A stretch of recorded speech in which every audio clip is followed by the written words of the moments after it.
भगवान राम ने भी कहा है कि बिना न मानत जलधि जड़ गए 3 दिन बीत, कहे राम सकोप तब भय बिन होए न प्रीत। समुद्र से जब रास्ता, देखो हर इंसान के अंदर 2 इंसान बसते हैं, एक इंसान होता है और एक जानवर होता है, और आपके अंदर वो जानवर निवास कर चुका है। अगर आपके अंदर ये रेप्स, ये क्राइम देखकर दिल नहीं पिघलता है। अब बात आती है वेस्ट बंगाल। आखिर वेस्ट बंगाल इतना अंग्रेजों के समय में फ्लरिश करने वाला प्रदेश, प्रोविंस, आज इस गति पे क्यों पहुंचा? इसका ना तो किसी एक पॉलिटिकल पार्टी का दोष है, ना किसी एक इंसान का। ये दोष है आप लोगों की डिमांड का। आप उनसे चाहते क्या हो? आप एक फ्री का अनाज चाहते हो या अपनी बेटियों की सुरक्षा? आप मांग क्या करते हो कि सरकार हमारी होनी चाहिए, फिर फर्क नहीं पड़ता चाहे जितने क्राइम्स हो, या आप ये मांग करते हो कि क्राइम्स नहीं होनी चाहिए, सरकार चाहे जिसकी हो। एक यूट्यूबर आएगा और वीडियो बना देगा, पता है कैसे? आपको झांसा देगा। क्यों? क्योंकि आप तो एजुकेटेड हो ना, सो कॉल्ड एजुकेटेड, उसको एजुकेटेड नहीं बोलते, बुद्धि बेच खाए हो। वो वेस्ट बंगाल के साथ 10 स्टेट को कवर करेगा, लेकिन क्या 10 स्टेट की इकोनॉमी भी कंपेयर किया जाता है?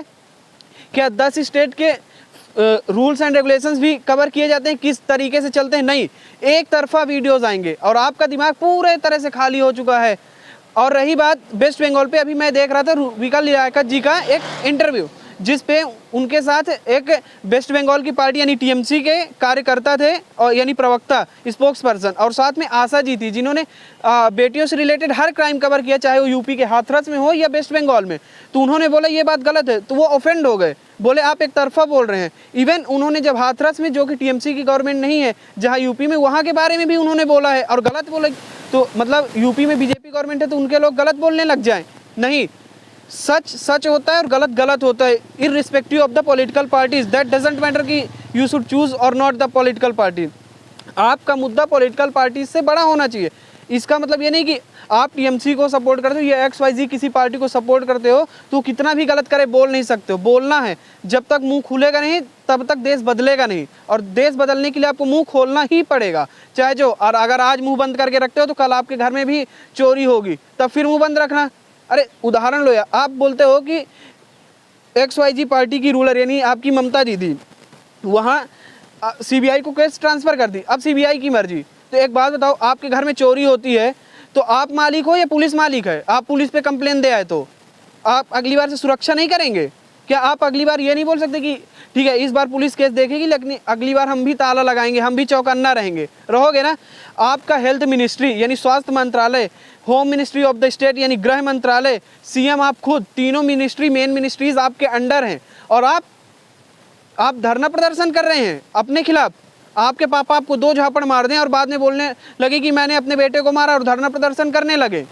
अभी जैसे ही वेस्ट बंगाल पे स्टूडेंट प्रोटेस्ट हुआ, अब आप उसको इलीगल, अनकॉन्स्टिट्यूशनल बता रहे हो। आपको पता है कॉन्स्टिट्यूशन क्या होता है? आर्टिकल्स कभी पढ़े 14 से 21? क्या होता है फंडामेंटल राइट्स? क्या होता है DPSPs, directive principle of the state policies क्या होते हैं? नहीं। क्यों? क्योंकि आपके आका नहीं बताए ना, आपके पापा नहीं बताए हैं। जब पापा पढ़ाएंगे तब पढ़ोगे। और पापा कौन? यूट्यूबर पापा आपके आएंगे, बोलेंगे ये होता है आर्टिकल्स, तब आप पढ़ोगे। रियलिटी में तो एक सर्च नहीं किया जाता है। RTIs पता है, राइट टू इन्फॉर्मेशन क्या होता है? नहीं पता है।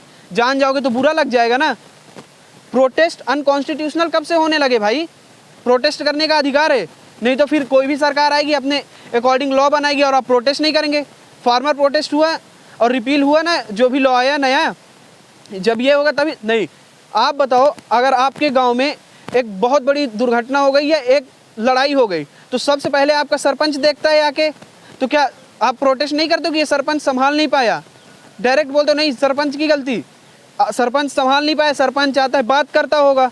आपके घर में 4 लोग हो और 4 लोगों के बीच में लड़ाई हो गई, तो आपके घर में जो बड़े होंगे आप उनसे बात करते होंगे, तो सुनते होंगे, बताते होंगे कि नहीं बेटा ये ऐसे स्टूडेंट प्रोटेस्ट में एक बड़ा लीडर आ जाता, CM आ जाती, जो दिन भर बोलती है कि हम बात करते हैं और अपने पॉइंट्स रखने देती हक के साथ। शायद वो बच्चे मान जाते, लेकिन नहीं। लेकिन प्रोटेस्ट को देख के आप विक्टिम कार्ड खेलने लग जाओगी। तो आपसे भी ज़्यादा स्टेट्स में हुई है महिला मुख्यमंत्री, और उन्होंने विक्टिम कार्ड नहीं खेला। आपसे ज़्यादा डकैत्स को संभाला गया है, चाहे उत्तर प्रदेश में मायावती जी रही हो या कोई भी, लेकिन नहीं, आपको victim card, you are the pro in playing the victim card role, just by saying कि I will sit on the protest for myself. OMG, किसके लिए आप प्रोटेस्ट में बैठ रहे हो? आपके घर में किसी की हालत ख़राब हो जाए, तबीयत ख़राब हो जाए, और आप प्रोटेस्ट में बैठ जाओ। क्या बात करते हो यार? आपके घर में तबीयत खराब और आपके पापा दवाई के लिए डॉक्टर को खोजने की जगह प्रोटेस्ट में बैठ जाए कि हाय मेरा बेटा बीमार हो गया। राजा का कर्तव्य क्या होता है? प्रजा राजा कि बेटे समान होती है और राजा पिता समान होता है। लेकिन क्यों? क्योंकि ये तो कल्चरल वैल्यूज़ हैं, और कल्चरल वैल्यूज़ आप मानोगे नहीं, क्योंकि आपको एथीस्ट बनने का शौक है, नास्तिक बनने का शौक है। और नास्तिक को ही क्यों हमेशा ये समस्याएं रहती है कि आस्तिक से सवाल किया जाए, आस्तिकता पर सवाल करके हम कूल लग जाएंगे। कूल और फूल में सिर्फ एक वर्ड का अंतर है, एफ और सी का। तो आप कूल तो नहीं है, बस फूल है सिर्फ। क्यों? क्योंकि आपके दिमाग में नास्तिकता का इतना प्रकोप हो चुका है कि आस्तिकता की अस्मिता समझ ही नहीं सकते हो। आस्तिकता क्या होता है समझ ही नहीं सकते हो, क्योंकि इंटेलेक्चुअल तो हो नहीं, और डिग्रियां वैसे मिल जाती हैं, खरीद भी लोगे तो क्या फ़र्क पड़ेगा। आपका स्टेट है, आप कुछ भी कर लो। तो आप सबसे प्रोटेस्ट कीजिए, शांति के साथ कीजिए, मगर प्रोटेस्ट करने का हक मत छीनिए। और ये सो कॉल्ड इंटेलेक्चुअल बनना बंद कीजिए, और stop playing victim card. Every girl in the country is the girl of every one in the country. It's not like कि इट्स माइन। आज उसके घर में हुआ है तो कल आपके घर में भी हो सकता है, समझे। और एक लाइन से ख़त्म करता हूँ कि भगवान राम ने बोला था कि बिना न मानत जलधि जड़ गए 3 दिन बीत, कहे राम सकोप तब भय बिन होए न प्रीत। समुद्र से जब रास्ता मानते हैं और 3 दिन बीत जाता है और रास्ता नहीं देता, तब वो प्रत्यंचा चढ़ाते हैं अपनी धनुष की और रास्ता मिल जाता है। तो भय बिन प्रीत नहीं होती है, भय आपको दिखाना पड़ेगा। Former prime minister of India ने क्या बात कही है कि जिन हाथों में शक्ति भरी है मुकुट चढ़ा देने की, उन्हीं हाथों में शक्ति भरी है राज सिंहासन से उतार लेने की।